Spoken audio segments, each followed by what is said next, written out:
ketulian atau ini berarti permasalahannya di telinga ya. Kalau yang kemarin katarak permasalahannya di mata, yang ini adalah di telinga.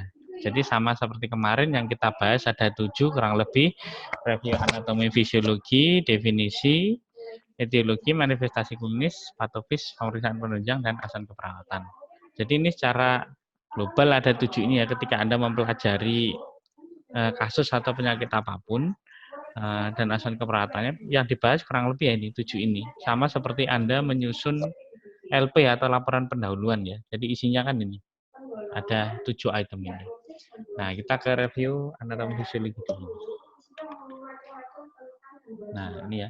Ini adalah anatomi dan fisiologi dari telinga. Jadi telinga ini secara garis besar dia dibagi menjadi 3 area ya. Telinga Anda ini dibagi menjadi 3 area, yaitu pertama adalah telinga luar ya, yang terdiri dari daun telinga dan pina ya. Pina itu yang biasanya kalau pada perempuan dipasangi anting-anting ya, nah itu pina. Kemudian telinga tengah itu isinya adalah saluran ini ya, saluran telinga luar atau meatus acusticus externus.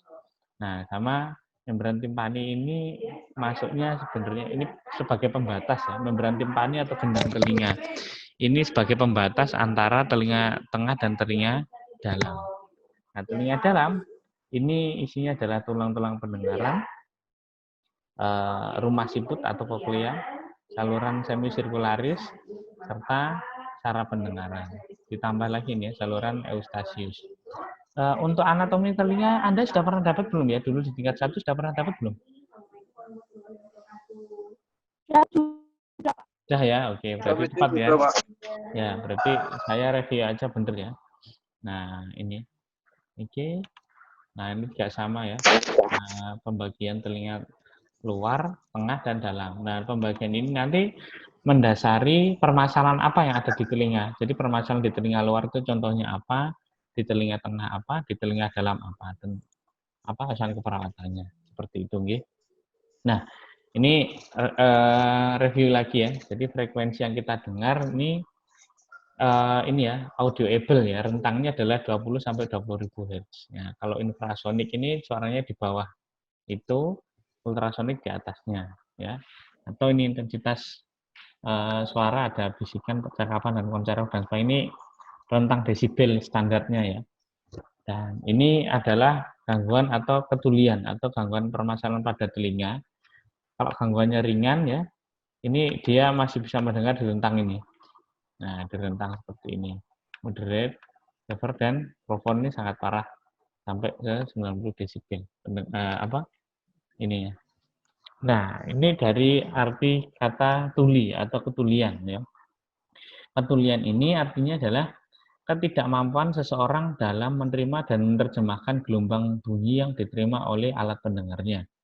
Nah, jadi ini ya yang saya kata-katanya saya besarkan yang kata bunyi, ketidakmampuan menerima dan menerjemahkan bunyi. Jadi perlu diketahui dulu ini ada dasar utama ya. Jadi dia ada ini tidak bisa menerjemahkan dari suara yang diterima dan tidak bisa menerjemahkannya ya. Jadi diterima dan tidak menerjemahkan. Jadi sumber suaranya ada. Kalau misalnya orangnya kurungon-kurungonan ya, kurungon-kurungonan dengar-dengaran nggak jelas itu tidak ada sumbernya ya. Nah, jadi aku kurung-kurungon sing bisi ya, tapi tidak ada gitu. Nah, itu bukan ketulian ya. Itu bukan ketulian karena sumber suaranya tidak ada ya. Itu nanti diajari oleh Budian ya, masuknya halusinasi pendengaran nanti ya. Gitu. Jadi ketulian ini sumber suaranya ada, tapi orang tersebut tidak bisa menerjemahkan atau menerima suara tersebut. Nah, gitu. Dicelui gak kerungu-kerungu gitu ya. Gitu. Nah, ini ketulian. Kalau penyebab, nah ini kita ke poin berikutnya ya. Tadi definisi intinya adalah orangnya gak bisa mendengarkan sumber suara yang diterima. Nah, ini etiologinya ada 2 ya, dari faktor yang didapat sama yang karena ini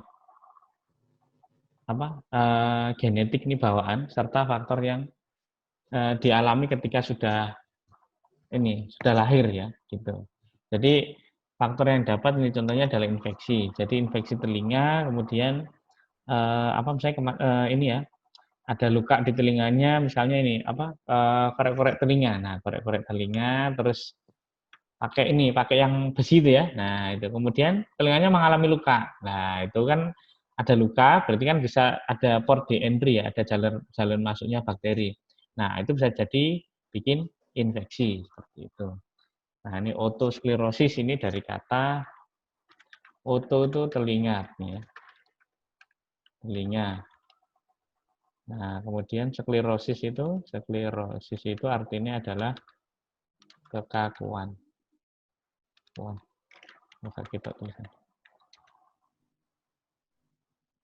Nah, ini ya. Jadi otosklerosis itu telinganya mengalami kekakuan. Harusnya ada elastisitas ya. Kayak misalnya telinga itu kan elastis, daun telinganya. Seperti itu. Kalau kekakuan.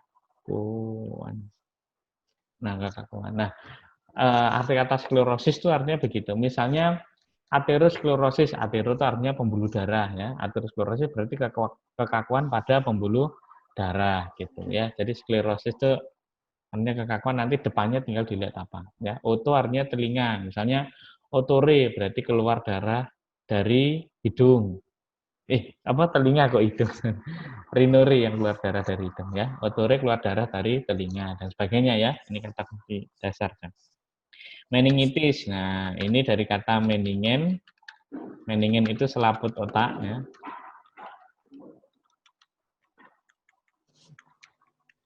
Nah, meningen ini adalah selaput otak. Nah, ini kemudian itis seperti yang kita bahas kemarin ya. Itis itu adalah peradangan. Nah, ini meningitis adalah peradangan pada meningen. Meningen itu mana selaput otak. Jadi otak kita itu nggak langsung bersentuhan dengan tengkorak ya. Jadi otak kita itu punya selaput pembungkus namanya meningen. Nah, kalau itu kena infeksi namanya meningitis. Nah, gitu kan, gampang ya. Cedera telinga, ya telinganya mengalami cedera, gampang ya. Nah, ada benda asing ini misalnya kemasukan hewan atau biji jagung atau apa ya, pokoknya ada benda asing ya, benda asing yang ini. Kemudian kerusakan saraf serta suara yang terlalu keras. Nah, ini dapat menyebabkan kendang telinga pecah. Nah, ini ada klasifikasi ya. Klasifikasi ada 3. Nah, ini pembagian berdasarkan area tadi ya, area telinga tadi. Ya, tangkap ini dulu.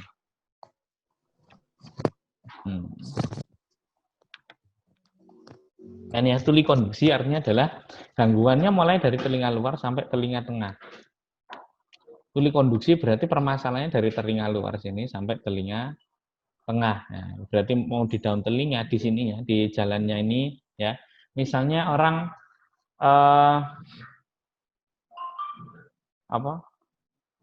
Ini ya, telinganya terlalu kotor ya. Apa istilahnya biasanya kalau ada ngarani kancane. Oh, budek, wah, misalnya gitu ya. Atau kopokan dan sebagainya ya. Jadi ini di sini terlalu banyak kotoran di sini. Nah, itu berarti permasalahan di tuli konduksi. Jadi yang berdampak sampai dia diajak ngomong itu gak denger. Ya, diajak ngomong gak denger. Nah, ini namanya tuli konduksi. Ya. Jadi definisi tuli seperti tadi ya, bahwa dia diajak ngomong atau ada stimulus suara tapi dia tidak bisa menerima dan menerjemahkan ya. Gitu. Jadi tidak bisa mendengarnya dan tidak bisa menerjemahkan. Jadi dua pasang itu dua kata itu sepaket, tidak bisa menerima dan tidak bisa menerjemahkan. Misalnya ada orang tuli dia bisa membaca gerakan bibir, ya.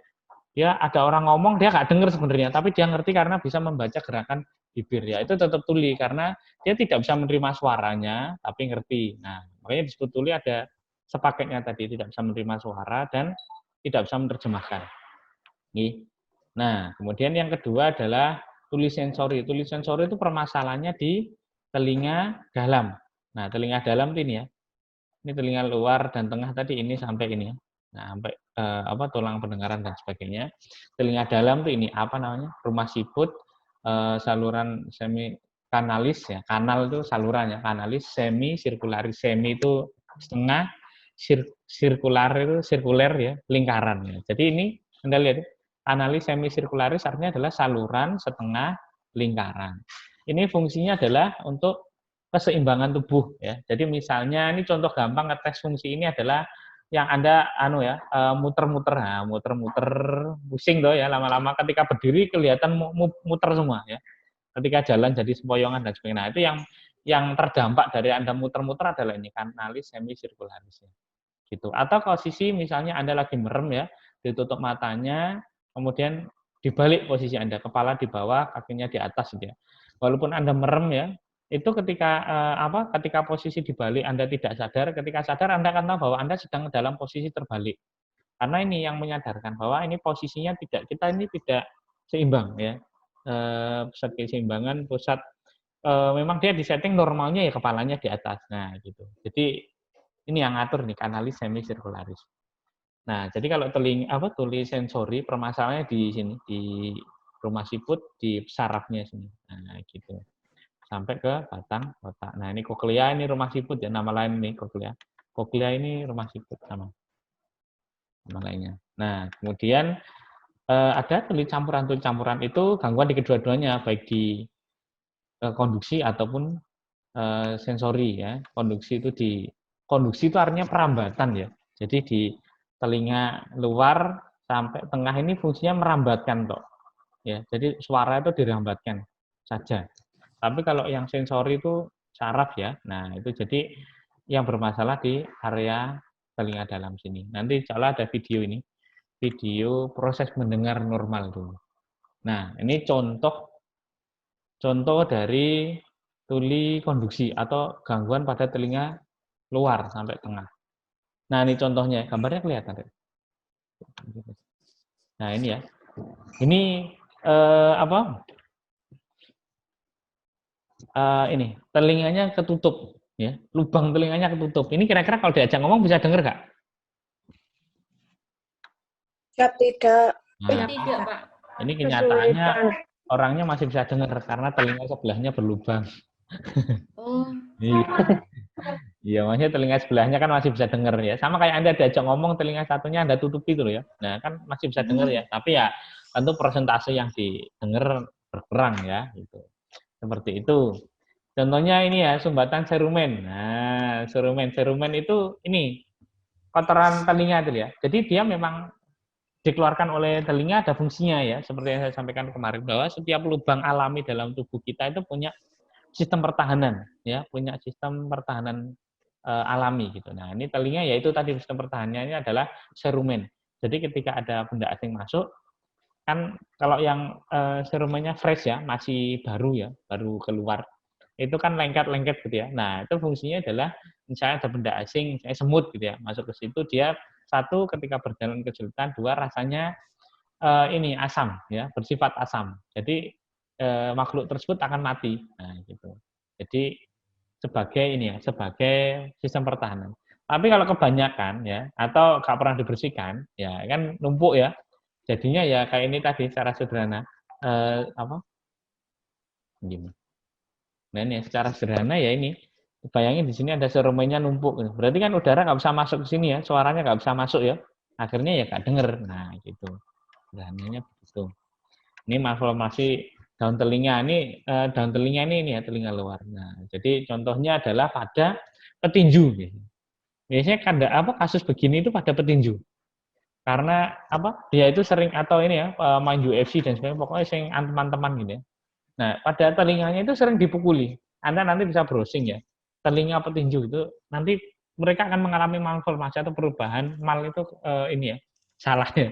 Jadi bentuk telinganya aslinya normal, tapi karena aktivitasnya dia jadi berubah. Karena dia sering kena pukul ya, apalagi di area telinga ya, kena pukul di kepala, telinga kan kalau mukul di kepala, nggak milih-milih ini di pipi apa di batu apa di wajah atau di telinga, nggak mikir-mikir ya, pokoknya dipukul aja kan gitu. Nah, seringnya kena telinga ini. Karena sering terkena hantaman, nanti akhirnya telinganya ini gini, model ini ya, jadi kayak tebal gitu ya, tebal gitu lah, tebal dan kemudian membesar. Nah akhirnya dia tidak nutup sepenuhnya sih ya, tapi akhirnya jalur masuknya mengecil karena telinganya lubang telinganya itu ke sebagian tertutup oleh telinganya dia sendiri ya, bagian dari telinganya dia sendiri yang membesar gitu. Nah kemudian infeksi atau neoplasma, nah ini ya infeksi ya di area telinga luar maupun ini contoh yang telinga luar ya, atau eksositosis. Nah, ini sama dengan tumor osteoma lebih parah dari tumor. Nah, ini biasanya ini ya. Osteo ini artinya tulang ya. Nah, ini pada telinga tengah ya, ini masih tuli konduksi juga sama. Jadi tuli konduksi tadi kan permasalahannya di telinga luar dan telinga tengah ya. Ini istilah medisnya dari yang serumen kebanyakan tadi ya. OMA, otitis media akut, atau OMP, otitis media purulenta. Otitis, nah ini dari kata oto ya, oto telinga tadi. Itis ini adalah peradangan, berarti peradangan pada telinga lu, gampang ya. Media tengah akut ini ya terjadi secara cepat, nah gitu. Atau otitis media purulenta. Purulen itu artinya nanah.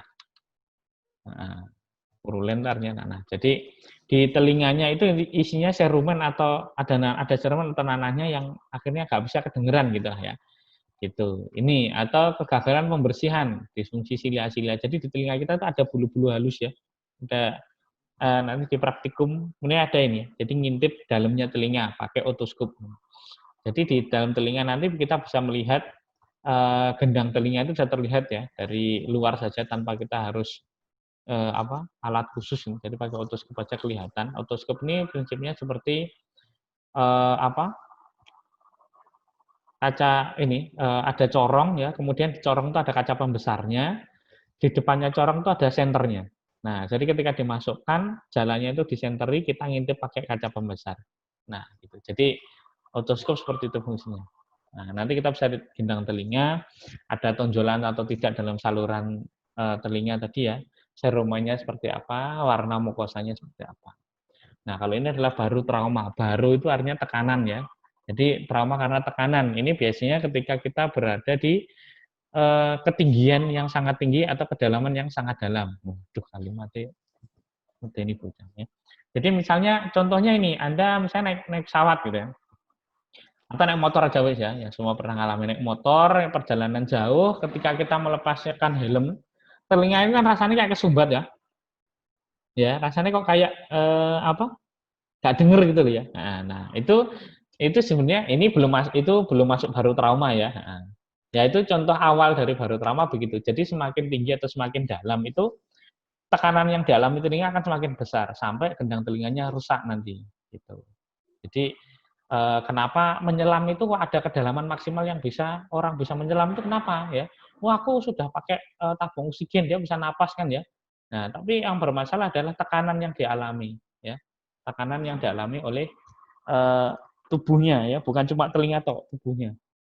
Gitu. Akhirnya ya kedalaman yang bisa dijelajah di lautan belum sepenuhnya. Nah, gitu-gitu ya. Karena ada ini permasalahan baru trauma ini. Sudah pakai kapal selam. Nah, ini kapal selamnya kan juga kena tekanan ya. Jadi kegencet juga bisa rusak. Seperti ini. Atau ini saluran permasalahan pada saluran eustasius. Saluran eustasius itu ini tadi ya. Saluran yang menghubungkan antara ini gambar ini. Nah, ini ya. Saluran eustasius ini. Eustachian tube atau tuba itu tube ya. Tube itu tabung ya. Ya, berarti bentuknya saluran bulat gitulah ya. Kayak selang lain ini. Siapa, Mbak? Nah, ini saluran ini menghubungkan antara telinga dengan rongga mulut ya. Rongga mulut. Nah, jadi di telinga, kenapa kok Anda ketika telinganya kesumbat kayak naik motor tadi itu atau naik pesawat ya, dengan Anda menelan itu kok jadi plong ya, itu karena ada saluran eustasius ini. Nanti ada videonya insya Allah. Ya, nah gitu. Gampang ya, bisa dipahami ya penyebabnya ya. Jadi ini permasalahannya di telinga luar atau telinga tengah, penyebabnya macam-macam ya. Ini beberapa contoh penyebabnya. Nah, kalau ini adalah tuli sensori, permasalahan di sarafnya. Jadi yang di telinga dalam tadi ya, di rumah siput atau di sarafnya. Ya, ini contohnya labirinitis. Labirin itu rumah siput tadi ya. Jadi bentuknya kan muter kayak labirin ya. Peradangan. Nah, peradangan mengalami peradangan. Kok bisa infeksinya ke situ ya? Infeksinya karena masuk dari luar ya, baik dari lubang telinga atau masuk dari saluran eustasius dari mulut tadi. Gitu. Atau ini trauma kapitisnya. Trauma kapitis. Kapitis itu kepala ya, sepal ya. Kabut. Ini artinya kepala. Jadi trauma kepala. Trauma akustik ini bukan karena dengerin musik akustik ya, tapi karena suara. Trauma karena suara yang terlalu keras. Misalnya tonggone apa nyetel jaranan ya pakai sound ditaruh di truk kalian Anda di depannya itu. Ya, gitu ya. Jadi kayak mantenan yang kenceng-kenceng dia. Ya itu nggak sampai bikin trauma sih, tapi kalau terus-menerus nanti akan berdampak pada ini suara normal yang didengar ya. Jadi seperti itu akan berdampak seperti itu. Nah, pemasaran bising dan sebagainya ya. Nah, nah ini intinya permasalahan di sarafnya. Entah itu karena tumor, karena kanker atau karena trauma atau karena peradangan dan sebagainya ya. Oke. Nah, kalau tuli campuran ya dua-duanya ya. Jadi mengalami permasalahan di telinga luar dan dalam mengalami di telinga luar dan tengah mengalami, di dalam juga mengalami. Lah, gitu ya. Seperti itu. Nah, ini ya. Ini sama penjelasan ulang tadi, tuli konduksi itu telinga luar dan telinga tengah, sensori telinga dalam, ya. Nah, sekarang nih Anda ini ya sudah tahu definisi dan penyebabnya dari ketulian, ya. Kira-kira tandanya orang tuli itu apa ya? Atau sih wonge tuli gak denger gitu. Nah, gitu. Itu tandanya apa ya? Ada yang punya ini saudara, tetangga, keluarga yang apa mengalami penurunan pendengaran? Biasanya kalau kita ngomong sama mbah-mbah itu karakteristiknya gimana tuh ngomong sama mbah-mbah ya? Suaranya harus Pendengarannya mulai menurun, Pak. harus diulang-ulang Banyak pendengaran. Oke, siap. Biasanya mengulangi terus lebih dekat. Nah, ini saya ulangi ya, yang Anda jawab tadi. Satu, kalau kita ngomong sama mbak-mbak ini harus diulang-ulang ya gitu ya. Bukan berarti banyak ngetes Anda ngomong apa, bukan ya. Memang pendengarannya berkurang ya. Kemudian harus keras ya. Ini yang gak dilema. Ngomong kok banter kok jari, banter men ngomong wong tuwek kan gitu ya. Kalau pelan ini kok ya gak dengar, nah gitu ya. Ya, gak apa-apa, dimaklumi dulu waktu Anda kecil itu juga gitu. Anda tanya berulang-ulang sama orang tuanya, tanya terus dijawab ini apa harus dijawab kok nih ya kayak gitu itu nanti waktu lancar ya begitu juga ya segitu itu. Nah, harus keras ini dan sebagainya. Jadi itu juga jadi kalau salah satu tanda dari apa namanya orang yang mengalami tuli ya. Nah, tuli. Jadi ngomongnya harus diulang-ulang ya, harus keras atau diajak ngomong tidak nyambung ya. Kayak ini karakter Haji Bolot ya yang di TV-TV itu ya. Diajak ngomong nggak nyambung, tapi kalau masalah cewek sama duit langsung in gitu. Langsung tune in ya gitu. Kalau itu sih dibuat-buat ya. Nah, tapi seperti itu ya pada orang mengalami ketulian. Sama ini tambahan lagi. Pada orang tuli apalagi dari kecil ya, itu dia akan mengalami bisu ya. Pada anak tuli itu akan bisu juga. Tapi kalau bisu belum tentu tuli ya. Kenapa kira-kira kok tuli itu mesti jadi bisu? Karena kalau tuli bisa mendengar tapi tidak bisa menerjemahkan. Terus kok jadi bisu ya? Karena tidak bisa mendengar. Tuli tidak bisa mendengar dan tidak bisa menerjemahkan juga, jadi bisa bisu. Oh iya, siap. Ya ngono lah paling ya. Iya. Oke, benar ya. Jadi apa namanya? Anda lihat pada anak kecil ya, dia anak Indonesia ya, mau dia anak Italia, pokok dari negara manapun ya, mereka lahir sama ya, lahir tuh nangisnya ya wek sama ya, gak ada yang nangisnya apa ini ya, nangisnya pakai bahasa ini nangis metode bahasa Inggris, nah itu gak ono ya, nangisnya podo kabeh ya, nangisnya sama semua. Jadi mereka basicnya sama semua, kita semua basicnya sama semua. Nah, kita bisa berbicara, kita bisa ngomong ini karena stimulus ya.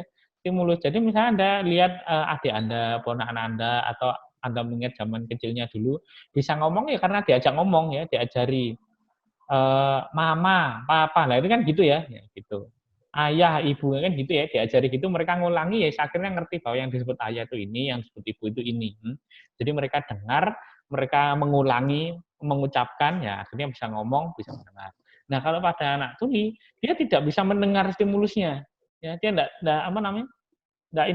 bisa, dia harus niruin apa nggak tahu gitu ya, mau ngikutin deraan bibir juga nggak ngerti. Nah gitu, seperti itu ya, kayak gitu itu. Tapi kalau apa namanya pada orang bisu belum tentu tuli. Nah, gitu. Tapi kalau tulinya di pertengahan ya, maksudnya bukan karena dari kecilnya ya dia masih bisa ya. Jadi pada masa ininya sudah bisa berbicara, permasalahannya didapat di pertengahan hidupnya gitu ya. Itu seperti itu nggih. Oke. Nah, ini manifestasi klinis ya dari orang tuli. Satu ada prebiskusis. Prebiskusis ini artinya adalah berkurangnya kemampuan mendengar ya. Nah, jadi apa orang ya sama seperti tadi ya contohnya diajak ngomong harus diulangi, kalau ngomong harus kenceng gitu kan berarti kemampuan mendengarnya berkurang gitu seperti itu. Terus baterainya enggak bentar ya.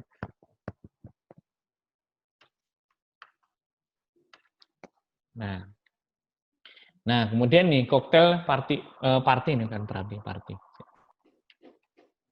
Party deafness ya, koktail party deafness ini ketulian seperti pada pesta koktail. Nah, gitu istilah ya dari artinya. Jadi ketika di rame-rame gitu ya, itu orang ngomong itu hampir sama. Jadi di tempat ramai, misalnya di pasar gitu kan ramai ya, orang kan ngomong sembarang kali ya, yang ini ngomong sama itu ngomong sama sana dan sebagainya.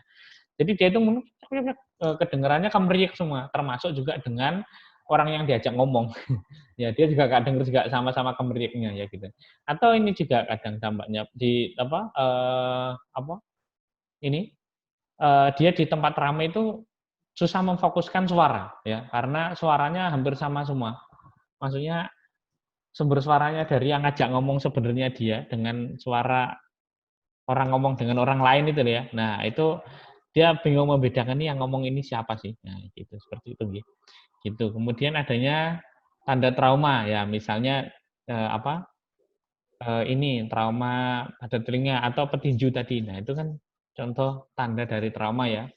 Jadi setiap luka itu punya cerita katanya gitu. Nah, itu luka bekas dipukuli orang nah gitu ya. Ada penemukan serumen, ada proses infeksi di telinga, tinnitus atau vertigo ya. Tinnitus ini bunyi ini ya, bunyi nging gitu pada telinga. Jadi bunyi nggak ada apa-apa tapi bunyi nging gitu. Ini biasanya dialami pada orang yang punya epilepsi atau epilepsi tahu ya, kejang ya. Jadi biasanya epilepsi itu kan berulang. Jadi ketika mereka sebelum mengalami kejang, sebelum mengalami epilepsi itu ada namanya prodromal syndrome. Prodromal syndrome itu tanda sebelum kejadian ya. Jadi tanda sebelum kejadian. Biasanya kalau sudah bunyi kayak gini habis ini kejang. Nah, gitu. Itu tanda prodromal. Nah, jadi biasanya orang epilepsi sebelum kejang tuh ini telinganya tiba-tiba berdenging, ini lediluk mulai kejang. Gitu ya. Kemudian gangguan keseimbangan ini yang bermasalah di telinga dalam seperti apa namanya? Tadi kanalis apa namanya tadi?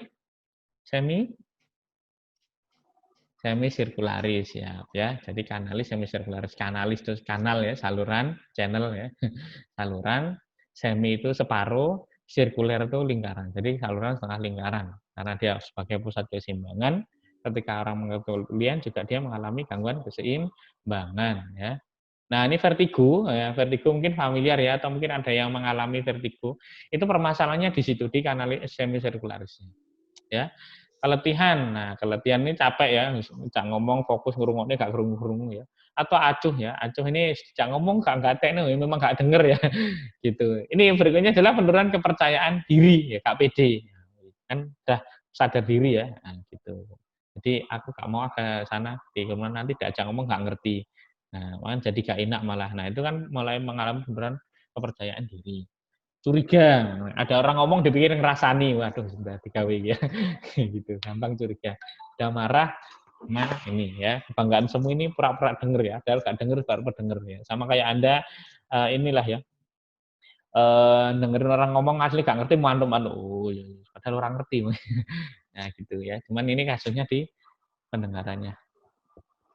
Karena itu boleh kan penunjang ya, ini di praktikum juga ini ya seharusnya, cuman nanti teknisnya sih. Ini namanya apa ini, barang nih?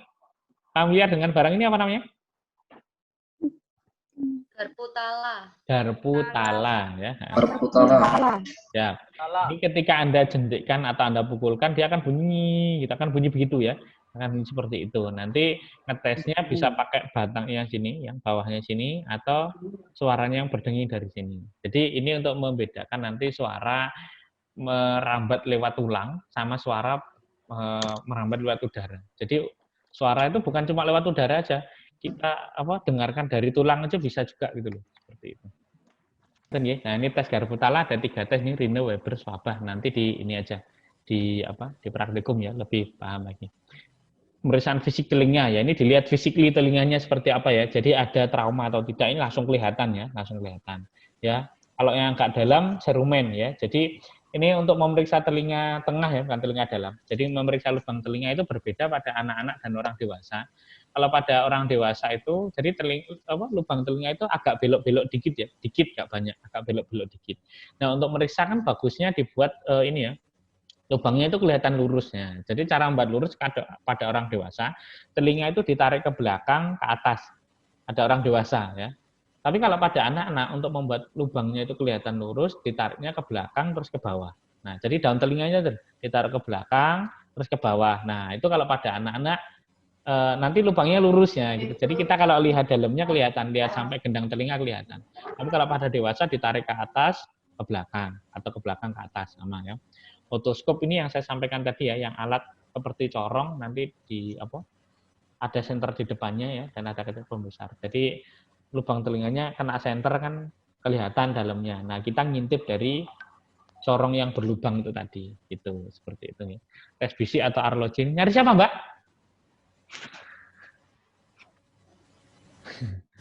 Nah, itu tes bisi atau arloji itu kita BCI ya. Jadi kita membisikkan. Bentar ya, ada iklan dulu. Membisikkan sesuatu berjarak 6 meter ya, berjarak 6 meter. Jadi kalau pas kuliah ini biasanya langsung tak tes ya, suruh temennya maju. Maju disuruh sana, ini enggak boleh melihat. Jadi si yang dites itu enggak boleh melihat yang ngetes gitu, yang dites. Jadi pasien tidak boleh melihat pemeriksa. Tujuannya biar dia tidak membaca gerakan bibir ya gitu. Jadi dia suruh menghadap lain, yang kita lihat adalah telinganya, kita membisikkan sesuatu, biasanya angka ya. Tapi nih guyon-guyonan misalnya membisikkan sandal jepit. Nah, kita denger Mbak sandal jepit. Nah, gitu. Biasanya kalau untuk ngetes itu angka ya. Angka yang disebutin angka. Gitu. Dan beberapa audiometri ini alat untuk ngetes ini ya, yang dapat desibel-desibel tadi. Nah, oke. Nah, penata laksanaan. Nah, ini diapakan ya? Nah, penata laksanaan ini tergantung penyebab sebenarnya ya. Penyebabnya dia masalahnya tuli tadi di telinga luar, telinga tengah atau telinga dalam ya. Jadi misalnya di telinga luar yang ada ketutup kayak tadi, penata laksanaannya gimana? Ya dibolongi meneh ya. Kalau nggak dibolongi ya nggak ada ini ya. Ada suara yang masuk gitu loh, cuma dari salah satu sisi aja. Ya, atau ini misalnya pada anak-anak nih sering ya. Anak kecil ini susah sekali dibersihkan ininya, telinganya. Ketika dibersihkan sumek kayak gitu. Dibersihkan waktu tidur dia tiba-tiba bangun ya. Dibersihkan waktu bangun jelas gak gelem dan sebagainya ya. Gitu. Nah, ini lama-lama serumen atau ini ya, sekret telinga itu lama-lama kan keras ya. Nah, ketika dia numpuk ya tambah keras ya, tambah banyak dan tambah keras. Nah, evakuasinya kan dibersihkan gitu, ya dibersihin. Nah, diambil gitu. Nah, ketika dia sudah keras kan susah. Nah, jadi ada obat tetes telinga yang fungsinya untuk melunakkan serumen. Jadi ditetesi tadi serumennya lunak, nah nanti ngambilnya gampang gitu. Tapi kalau kalau kelamaan ya ditetesi gak diambil ya lebih keras lagi ya, balik keras lagi dia ya. Sama kayak tanah liat itu loh ya. Keras kan watos banget ya. Ketika dikasih air kan lunak, nah diambil dikit-dikit bisa. Tapi kalau dibiarin ya balik keras lagi dan lebih keras dari sebelumnya mungkin kan gitu. Ya. Ini nanti atau pakai pinset ya, misalnya ngambil benda asing ya, misalnya ada semut atau laba-laba yang masih hidup misalnya gitu ya. Jadi ngambilnya pakai pinset gitu.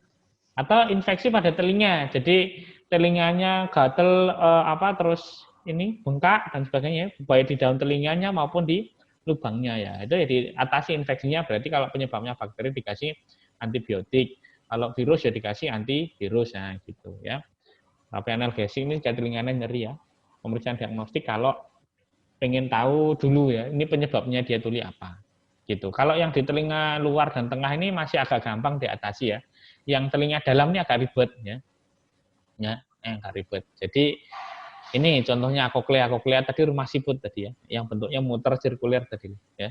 Muter kayak labirin, nah itu rumah siput. Nah, itu bisa saja yang bermasalah itunya ya, karena fungsinya dia adalah merambatkan suara. Nah, gitu. Nah, miringotomi ini kalau belakangnya tomi gini ini melubangi, artinya dilubangi ya. biasanya kolostomi ya. Kolostomi dari kata kolon dan ostomi. Kolon itu usus besar, ostomi itu lubang. Jadi dibuat lubang di usus besarnya. Nah, ini biasanya pada kasus ini ya hisprung dan sebagainya ya. Itu speech reading. Speech reading itu berlatih membaca gerakan bibir ya. Jadi dulu saya pernah lihat di Hitam Putih ya, namanya Deddy Corbuzier, belum mengenal podcastan ya. Itu pernah mengundang ini bintang tamu yang dia enggak dengar, orang ngomong tuh enggak dengar, tapi dia bisa membaca gerakan bibir. Nah, gitu. Ini namanya speech reading ya, atau speech therapy. Nah, gitu. Seperti itu. Atau ini ya, biasanya kalau pada lansia pakai alat bantu dengar yang dipasang di telinga itu ya. Nah, itu fungsi dari alat tuh macam-macam. Ada yang membesarkan suara, jadi mirip dengan speaker gitu ya, ditaruh di situ. Orang ngomong biasa, sama alat itu suaranya dibesarkan ketika masuk telinga dibesarkan. Nah, jadi kayak kita ngomong pakai speaker, tapi kita nggak pakai, yang pakai adalah pendengarnya. Itu yang alat bantu pendengaran. Nah, kita lihat video dulu sebentar ya. Nah, saya ulangi dulu ya. Ini saya juga dapat dari YouTube ya. Ini nama ininya adalah Nukleus. Ini bagus ya. Anda kalau mau subscribe ini bagus. Ini endorse ini. Karena saya sering dapat video pembelajaran dari sini. Jadi ini Nukleus Medical Media ini dia memang akun YouTube yang isinya buat video pembelajaran beranimasi ya. Jadi kayak contohnya ini.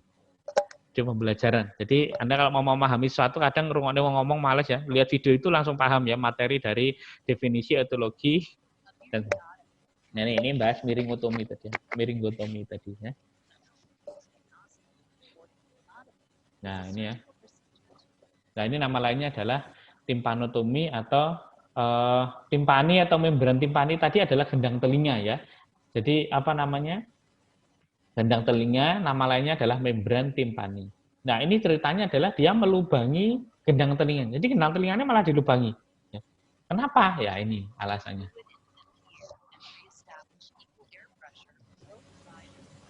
Nah, ini dia lagi jelasin ini ya, fungsi dari saluran Eustachius. Nah, ini ya, ini. Ini saluran Eustachius itu dari menghubungkan antara telinga ke sini. Rongga mulut. Jadi belakangnya mulut itu ya. Ya, ini kan menghubungkan antaranya hidung dan mulut ya. Nah, ini namanya nasofaring, naso dan faring. Faring itu kerongkongan. Naso itu nose, hidung ya. Jadi nasofaring itu area antara hidung dengan belakangnya mulut atau faring. Nah, ini jadi lubang ini ke situ ya. Lubang ini ke situ. Ini fungsinya adalah menyeimbangkan tekanan di telinga kanan dan telinga kiri. Jadi telinga kanan ada lubang ke situ, telinga kiri ada lubang ke situ. Nah, cara menyeimbangkan tekanan kadang Anda dengan menelan ya. Nah, kayak misalnya yang contoh naik motor telinganya ini ya, ke bumpet ya. Anda hidungnya ditutup terus gitu ya. Itu kadang bisa, kadang enggak. Nah, yang sebenarnya yang lebih efektif adalah Anda minum atau Anda menelan itu bisa ya, menelan ludah gitu. Nah, ini dia lagi jelasin review anatomi dulu, review anatomi dan fisiologi dulu. Ya, telinga luar isinya adalah daun telinga dan pina. Pina itu yang ini ya, yang dipasangi anting-anting. Nah, middle ear itu ini ya, ini adalah di sini depannya ini ada membran timpani atau gendang telinga ya. Terus ini adalah tulang pendengaran ya. Tulang pendengaran ini adalah malleus, incus, ini stapes ya. Ini tulang pendengaran. Nah, ini telinga dalam ini kanalis semicircularis, ini rumah siput tadi ya. Ini adalah saraf pendengaran.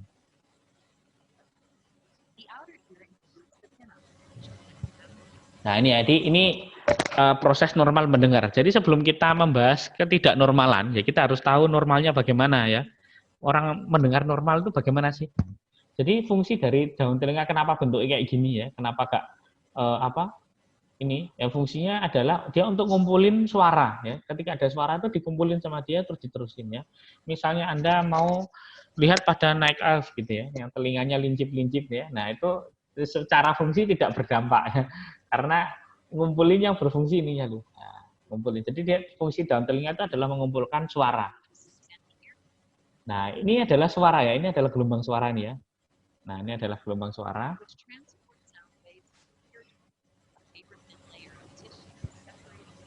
Nah, ini ya. Jadi ketika gelombang suara ini masuk ke dalam lubang telinga, dia itu akan menggetarkan tulang pendengaran ya, bukan hati tapi tulang pendengaran. Jadi tulang pendengarannya digetarkan ini gelombang telinga, gelombang suara ini, tulang pendengarannya bergetar, ini getar, ini melok bergetar, ini melok bergetar misalnya, terus disampaikan ke rumah siput sini, kemudian diteruskan sampai ke saraf. Belum hadir tamunya, Pak. Nah, gitu nggih. Nah, ini. Jadi ini apa namanya? Suara, gelombang suara itu diteruskan ke. Nah, ini ya, dia bergetar ya. Nah, kelihatan bergetar ya ini ya. Malleus. Ini tulang malleus ya. Incus dan ini stapes ya. Stapes. Ini gendang telinganya ya. Jadi paham ya? Suara itu masuk ke dalam lubang telinga ya, kemudian menggetarkan gendang telinga. Jadi di gendang telinga itu tulang ini nempel pada gendang telinga. Nah, tulangnya melok bergetar, terus masuk ke sini.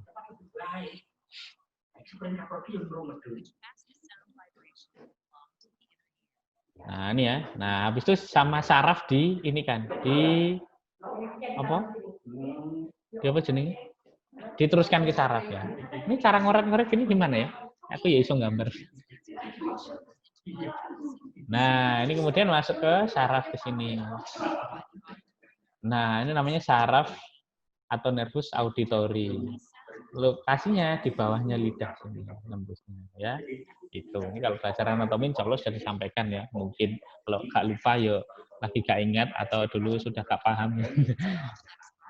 Nah, ini lidah.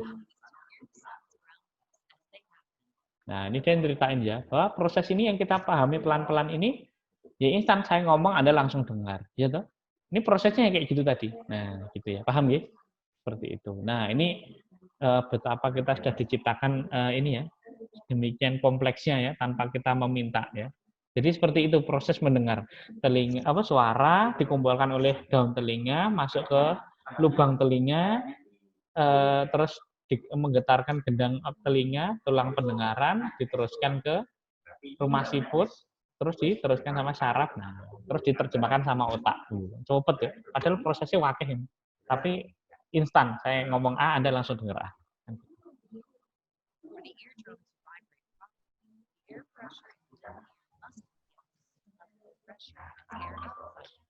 Nah, ini ya, dia jelasin tadi ya. Untuk suara telinga itu bisa mendengar dengan baik ya.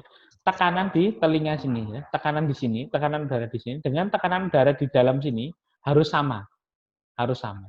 Nah, kalau nggak sama gimana? Nah, ini fungsinya dari saluran Eustachius. Ini fungsinya adalah itu ngatur tekanan ya. Jadi tekanan di sini dan di sini harus sama.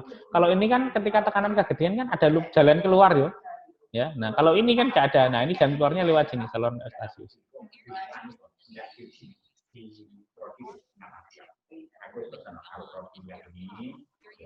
Nah, ini ya. Ini contohnya misalnya tekanan di sini terlalu tinggi. Ya, tekanannya kurang ya. Jadi tambah udara sama saluran Eustachius. Nah, gitu ya. Jadi ketika posisi ini bergeser, ya pas akhirnya. Ketika tekanannya lebih besar di sini, gendang telinganya kedorong ke dalam, gitu. Akhirnya nggak efektif dengarannya. Atau terlalu besar di dalam, ini kemepetan ke sini.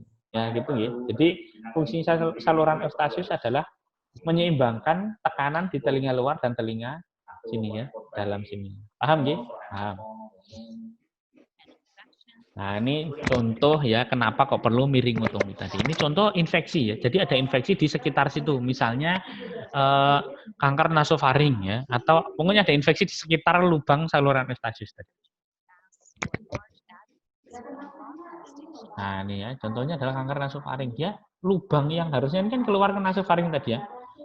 Kena kanker atau kena tumor, jalannya ketutup, gitu. Jalannya ketutup kan ya. Jadi yang bagian menyeimbangkan tekanan nggak ono, nggak ada nggih. Oke, nah gitu. Jadi apa namanya karena tidak ada, akhirnya dampaknya adalah begini.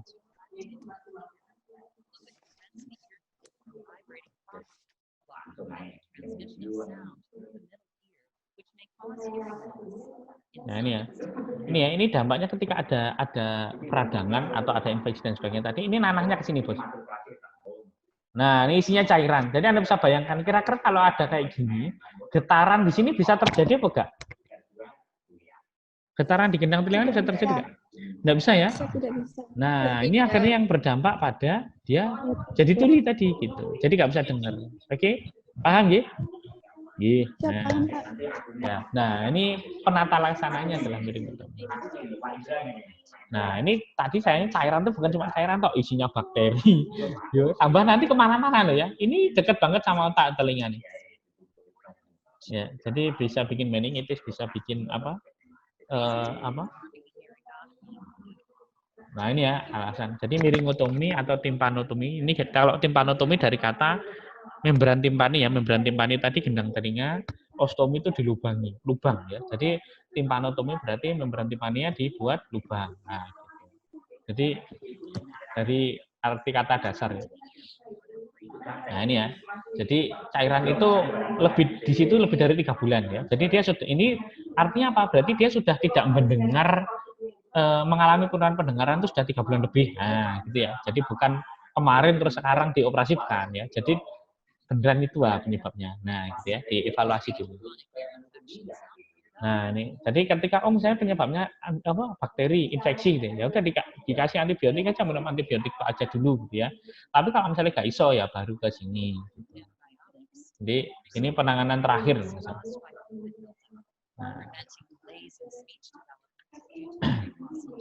Nah, ini ya, apalagi kalau pada anak-anak mencegah delay in speech ya, telat ngomong atau ini karena dia tidak bisa dengar kan berarti telat ngomong ya. Nah, ini yang agak susah mendeteksi pada anak-anak. Pada anak-anak misalnya umur 2 tahun gitu. Oh, anaknya belum bisa ngomong. Ini belum bisa ngomong. Ini memang hal yang normal atau jangan-jangan dia ini diajak ngomong nggak denger. Gitu kan kita nggak bisa deteksi. Kita nanyain bayi, kamu denger nggak? Ya nggak bisa jawab dia. Ya kita nggak bisa deteksi dia tuli atau tidak. Ya, nanti deteksinya dari respon dia ketika kita panggil ada noleh atau tidak, walaupun nggak ngerti ya. Itu di kudang tuh berespon atau tidak. Jadi itu ya cara deteksinya begitu karena dia ditanyai gak iso. Ya. Nah, ini mungkin ngetes cairannya tadi, dicek bakterinya apa, nanti antibiotiknya disesuaikan. Nah, gitu ya. Ini beberapa tujuan dari timpanotomi atau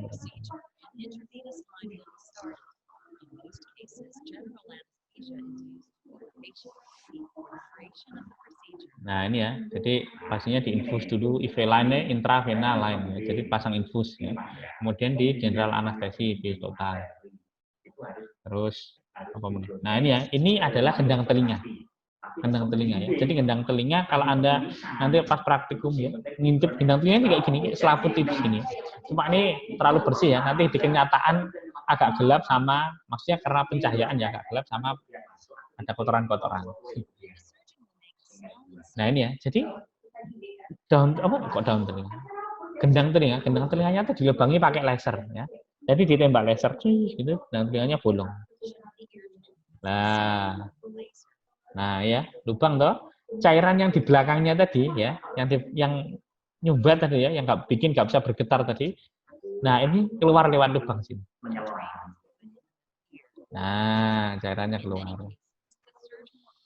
Kadang dipasangi plak juga ini ya, biar gak nutup balik karena dia kan bisa tumbuh ya. Jadi apa dilubangi bolong ini angel-angel besok sudah nutup lagi ya. Nah, jadi diberi plak ini. Ya, biar tetap berlubang itu ya. Nah, ini habis itu cairannya keluar. Nah, ya. Nah, ini pada pasien biasanya nanti dia akan mengeluh kok telinganya kayak ada yang ngalir terus. Ya, karena ini keluar ya. Terus kemudian mungkin dia akan mendengar suara aneh-aneh gitu ya. Ya, ini bukan halusinasi. Ini ada sumber suaranya. Nah, ini kan ngalir ya, jalan ya. Nah, ini akan kedengar.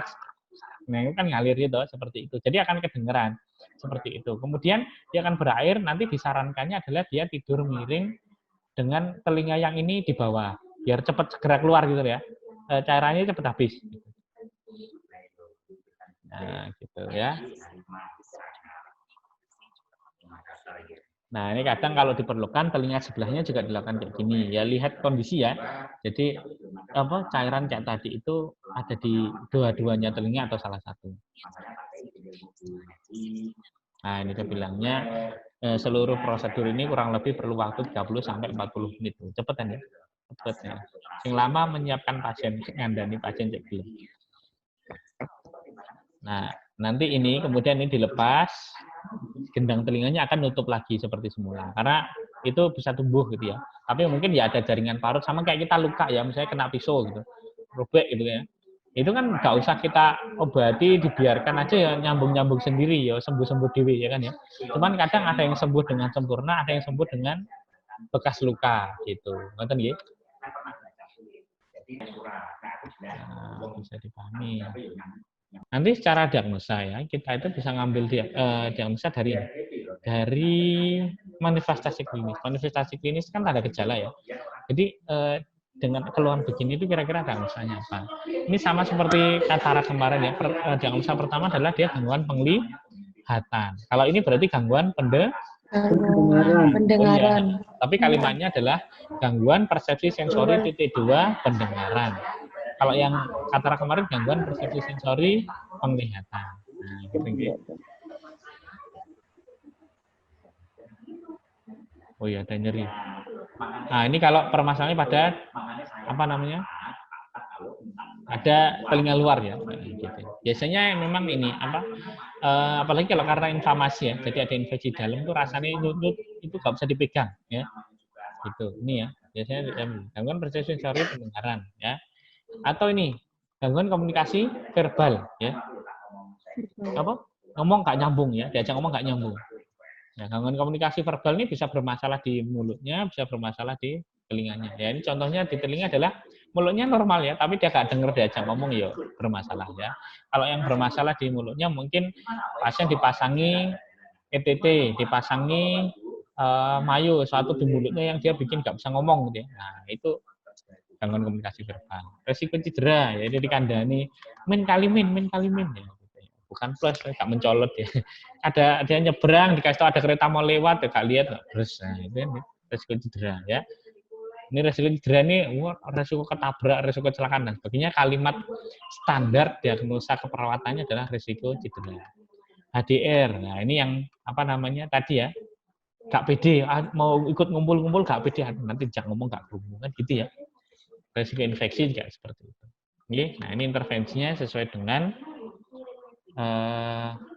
ini utamanya ini ya, permasalahan utama dengan persepsi sensori juga pendengaran. Oke, nah, sudah habis slide-nya. Oke, ada yang mau ditanyakan? Mohon izin bertanya, Pak. Oke, monggo Mbak, tanya Mbak. Untuk mengenai tomografi tadi, apa seperti kurang keras?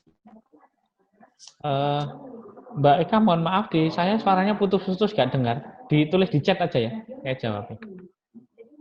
Sama tulis di chat aja pertanyaannya. Suaranya putus-putus gak dengar. Saya gak dengar. Oke. Ada yang mau tanya? Ini sambil nunggu Mbak Eka nulis di chat. Ada, Rek? Pak Solah Galih mungkin ya. Oh, nggih. Nggih, monggo Mbak Amalia Impian. Jenenge Amalia Impian. Nggih, Mbak. Pak, apakah benar memakan makanan yang terlalu pedas itu bisa menyebabkan telinga menjadi tuli sementara, Pak? Buset, ini pertanyaannya medeni bocah. Nah, ini ada pernah ngalami nggak makan pedas telinganya harus gatel gitu ya? Wah, tuh sampai bengingu digatel ya Allah, gitu ya. Ya biasanya gitu ya kalau makan pedas gitu ya. Mbak, itu tidak berkaitan dengan ini apa saya nggak tahu ya. Secara kaitan kalau sampai tulis sih kayaknya tidak ya. Cuman ini secara kalau mungkin misalnya mencari ya, Anda mencari di Google mungkin pertanyaan begini jawabannya rada angel ya. Tapi kalau dipaksa menjawabnya, ini jawaban ilmiah nih ya. Dipaksa menjawab jawaban ilmiah adalah satu, sambal atau pedas itu bersifat asam. Nah, bersifat asam itu ada gasnya. Nah, gitu ya. Seperti itu ya. Asam itu ada gasnya. Nah, ketika dimakan dia itu masuk di saya tak share screen lagi ya, yang PowerPoint tadi. Nah, ini ya. Jadi ketika makan gasnya itu masuk ke sini, ke saluran apa ini tadi? Ayo, Ustaz. Sius. Nah, ini akan mengganggu tekanan di sini. Jadi akan berdampak kepada, pendengaran akan berasa seperti berkurang ya. Kenapa? Karena tekanan di luar dan di sini nggak sama akhirnya. Karena ada ketambahan gas dari gas dari sambal tadi ya. Dari pedes tadi. Nah, gitu ya. Nah, ngerti ya? Seperti itu. Ini rasional dadakan. Ya, ini kalau Anda nyari ini masuk tapi ya, menurut saya sih masuk tuh tadi. Gitu. Jadi kalau dibilang wah bikin tuli, yo kayaknya nggak tuli. Kalau peran pendengaran, no. Karena kalau tuli itu sifatnya persisten gitu loh. Mesti terus menerus, bukan sekarang tok nggak denger, besok denger lagi kan, bukan tuli itu ya. Itu penurunan pendengaran aja. Nah, dampaknya kenapa bisa suaranya orang ngomong nggak terlalu denger ya ini karena tekanannya di sini di luar dan di dalam nggak sama, nggak seimbang gitu. Paham gitu, Mbak Sopong, Mbak Amalia Imbian. Nah, ngerti ya Mbak Amalia. Siap. Nah, ini sekarang Mbak. Pak, terima kasih. Ya, Mbak Sopo telepon. Mbak Cantika sama Mbak Ika. Mbak Cantika tanyanya, kenapa kalau mau pesawat lepas landas biasanya dengung Pak ya, izin menuju. Oke, siap, bagus. Mengenai trauma kompetis, apakah ada pengingat? Siap. Oke. Pertama saya jawab dulu Mbak ini ya. Mbak Cantika ini privat. Ya, bisa tuh. Saya tak buka video ini, ada videonya ya. Sing dia.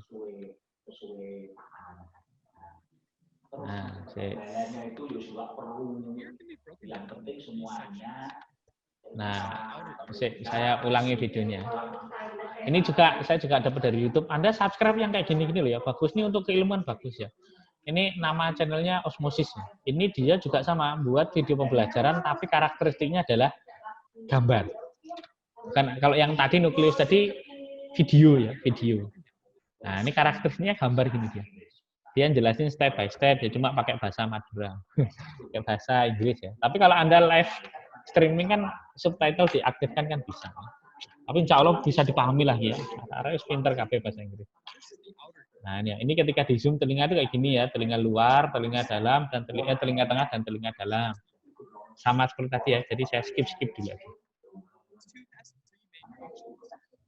Nah ini tadi ya, nasofaring tadi ya. Di belakangnya, ini lokasinya di belakangnya hidung dan mulut. Nasofaring, naso itu nus, faring itu faring.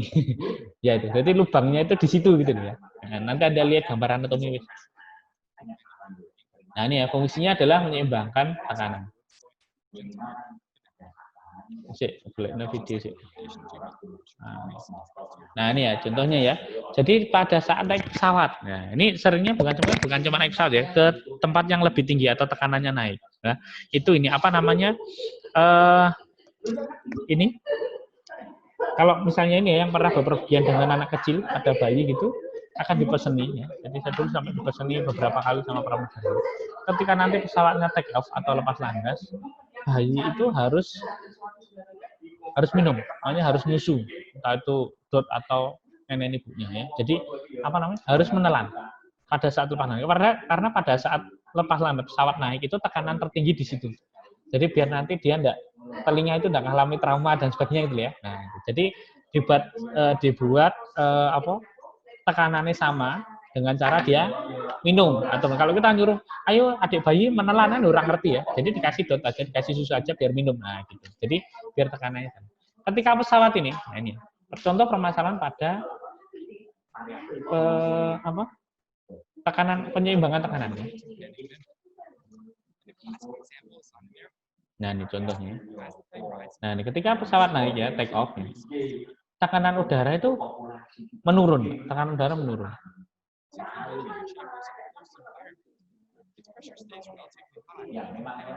Nah ini ya, ini mekanisme yang terjadi ketika pesawat naik. Ketika pesawat naik itu tekanan udara di luar tubuh kita itu turun karena kita lagi naik ya. Karena rasanya kalau untuk ngawang ya. Nah itu tekanan udara turun karena posisi pesawat naik. Tapi di dalam telinga, ya di dalam telinga sini jika dibandingkan dengan di luar ya di sini akan tinggi karena di atas turun. Ya, di sini akan berasa tinggi dan di sini rendah. Nah, gitu. Nah, ini ada mekanisme sebenarnya membran timpani itu kayak bisa nekuk kayak mengecil gitu ya. Melangkap dikit nih, bukan lepas tapi nekuk dikit biar tidak terlalu besar.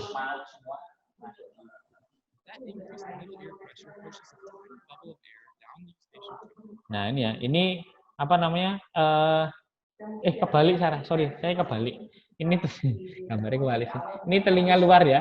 Ini telinga tengah, ini telinga dalam. Jadi ketika tekanan udara di luar turun ya, ini turun juga. Nah, yang di sini kan tinggi karena tidak mengalami perubahan. Nah, biar bisa seimbang, ya ini kan dia harus ngeluarin udara ke sini toh, lewat saluran Eustachius. Nah, kadang-kadang ketika seperti ini ya, kita itu kadang sendawa. Nah, kadang setelah udara itu keluar kan nasofaringnya kan ada udara toh. Nah, kita keluarin berupa sendawa. Gitu. Nah, ini yang terjadi ketika pesawat naik. Nah, ini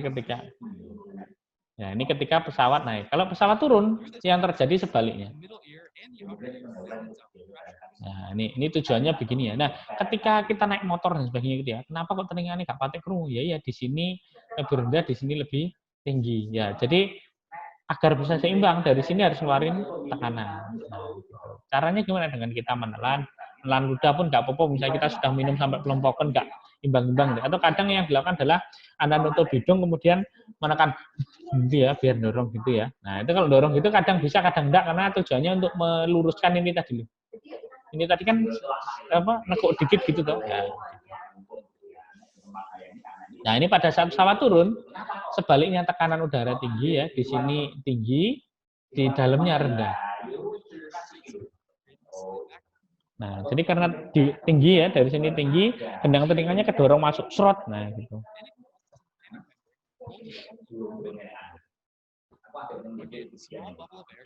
Nah, ini udara masuk dari mana? Juga sama, dari kita menelan. Jadi kita menelan dan sebagainya. Nah, tujuannya seperti itu, nggih. Jadi, Mbak.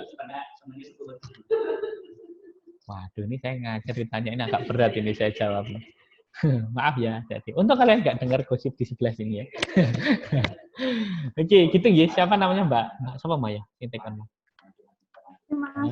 Siap Mbak Cantika ya, gitu. Kemudian Mbak Eka Ayu Rahmadani, trauma kapitis, apakah benturan keras di kepala bisa menyebabkan trauma kapitis? Ya, jadi arti dari trauma kapitis, trauma pada kapitis. Kapitis itu artinya kepala ya. Jadi trauma pada kepala, Anda kedaduk itu trauma kapitis ya. Nanti kalau Anda pelajari trauma kapitis nanti di keperawatan gawat darurat semester 6, semester 5 kalau nggak semester 6 ya. Jadi di situ nanti cedera kepala ya, cedera kepala atau trauma kepala nanti dibagi jadi 3, cedera kepala ringan CKR, cedera kepala sedang, sama cedera kepala berat ya. Itu dibedakan dari DCS-nya ya. Jadi traumanya bisa cuma di luar tok, bisa sampai dalamnya, sampai otaknya kena trauma. Nah gitu. Jadi itu nanti dipelajari lebih jauh di Anda semester 6 misalnya. Itu nggih. Siap. Nggih, Mbak. Terima kasih. Ya, Mbak Erika, Pak Muncin, apakah orang yang sering mengalami tinnitus sudah pasti manifestasi dari ketulian? Nah, ini jawabannya adalah tidak. Jadi tinnitus ini salah satu ya. Yang mengalami tinnitus lagi biasanya apa? Orang hipertensi, ya. Biasanya kadang rasanya telinga nying, gitu. Orang hipertensi gitu ya. Gitu. Jadi nggak mesti ya. Oh, yang tinnitus mesti epilepsi ya, Bu. Nggak tentu juga ya. Jadi gejala kalau epilepsi itu gejala prodromal atau gejala yang mengawali terjadinya sebelum kejang itu ini beda-beda pada tiap orang, dan yang bisa mengenali ya orang yang itu sendiri gitu. Jadi misalnya aku biasa nih nek hari ini dadi ini ya, dia sendiri yang tahu, dia sendiri, beda-beda. Cuma paling sering adalah ini tinnitus. Jadi buat terus kalau misalnya naik sepeda gitu ya. Kalau orang yang epilepsi sudah profesional ya sudah sekian lama maksudnya. Naik sepeda motor ya sedang parkir dulu, parkir, minggir ya, kejang dulu di pinggir jalan, udah selesai lanjut lagi. Gitu. Jadi ya daripada dia tetap naik motor kejang ya, coba Anda bayangkan dampaknya kan lebih parah lagi. Nggih, ngoten nggih, Mbak Erika Devi. Terima kasih untuk penjelasannya, Pak. Oh ya, wah, banyak pertanyaan ternyata kalau lewat chat ya. Mbak Adinda, pada saat lari kondisi badan mulai panah lah, tiba-tiba telinga berbunyi nying. Nah, ini sama ya. Itu penyebab tinnitus bervariasi. Nanti mungkin bisa browsing ya. Tinnitus itu apa sih ya? Sama yang bisa menyebabkan apa gitu. Ada bervariasi. Mungkin. kalau kita berenang melebihi batas merusak fungsi membran timpani. Nah, ini jawabannya sama seperti ketika kita naik pesawat tadi, Mas ya. Ketika kita turun, menyelam gitu ya, sama naik ke atas. Ini apa namanya? Anda lihat di video tadi ya, ketika kita naik ke atas, kenapa kok orang sampai keluar angkasa bisa kok gak tekanannya gak bermasalah, pesawat luar angkasanya gak penyok gitu ya. Tapi kalau menyelam gak sampai ke dalamnya samudra itu gak sampai gitu ya. Misalnya ke Palomaru yang sudah datang tamu. Ya, siap. Ya ini saya lama-lama ya selalu tamu dari DPRD Pasuruan. Lanjut.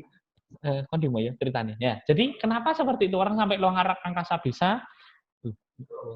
Belum. Lanjut lagi kata Bapak Wadur juga. Ya Pak. Jadi orang sampai keluar angkasa bisa, tapi nyelam ke dalam laut nggak bisa. Kenapa?